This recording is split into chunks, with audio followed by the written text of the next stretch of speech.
Hello friends, welcome to angel deci vlogs. இன்றைக்கி நம்ம சேனலில் என்ன பார்க்க போகிறோம் பார்த்தீங்கன்னா, ஒரு டேஸ்டியான கலர்ஃபுல்லான பீட்ரூட் கூட்டு தாங்க பார்க்க போகிறோம். இது லஞ்ச் பாக்ஸ் ரெசிபியாக கூட பண்ணலாம்.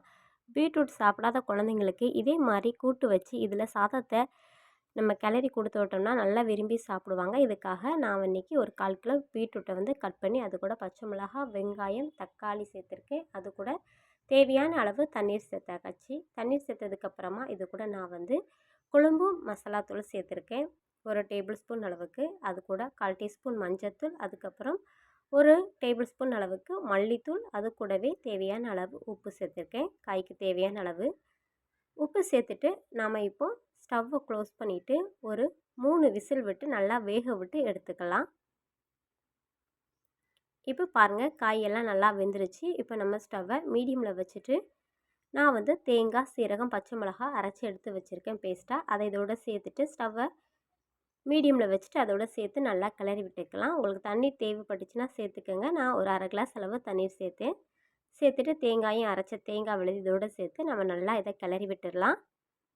இப்போ இது ஒரு சைடு நல்லா வெந்து வரட்டும். நம்ம இன்னொரு பக்கம் தாளிக்க ஆரம்பிச்சிடலாம். ஒரு கடாய் அடுப்பில் வச்சுட்டு ஒரு டேபிள் ஸ்பூன் ஆயில், கடுகு சேர்த்துக்கலாம். கடுகு பொரிஞ்சதுக்கு அப்புறமா கட் பண்ண சின்ன வெங்காயம் சேர்த்துக்கலாம்.